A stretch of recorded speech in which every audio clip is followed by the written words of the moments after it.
Before everyone crashed. Yeah, before it's happened, hasn't it? Yeah. It tends to. It's mostly just going to be sound bites. Yep. Yeah, one-liners. So yeah, no pressure. All right. What's this all about? I know nothing about it. Tell me what's going on this week. Yeah. Okay. So the Silicon Valley Study Tour is designed to provide students with a highly experiential experience that they can. No, that's two the same word. Invented a word. Immersive experience. Highly immersive experience. Kevin's the wordsmith. Well, you said that earlier, so we can Did I? tie it all in together. All right. Yeah. Awesome. All right.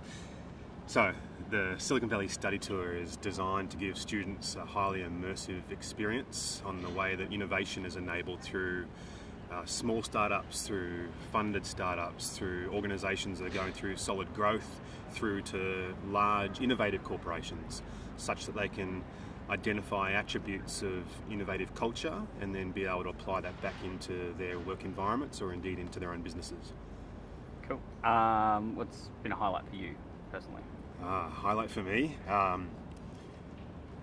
there's some personal highlights and then some program highlights. Like I was just talking to students and listening to the transformation that's happened just in 1 week. That's like, that's a massive highlight. And then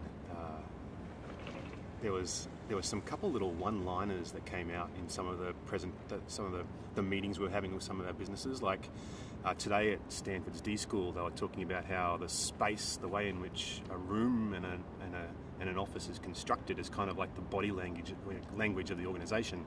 It gives the context for the work that goes on. That's an expert area talking about something they know, an enormous amount of, that we can take a little grab of and say, we can use that somewhere else. That was a highlight.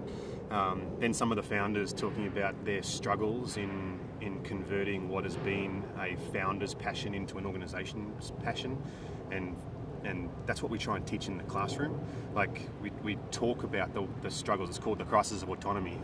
Every single one of my students has heard me talk about the crisis of autonomy, and this week we've just been hearing it. We've been hearing founders of organisations talk about the internal angst they have in giving up control and enabling the business to become bigger than themselves. Amada Health, classic example. An enormous amount of funding now, and they're up to 190 people.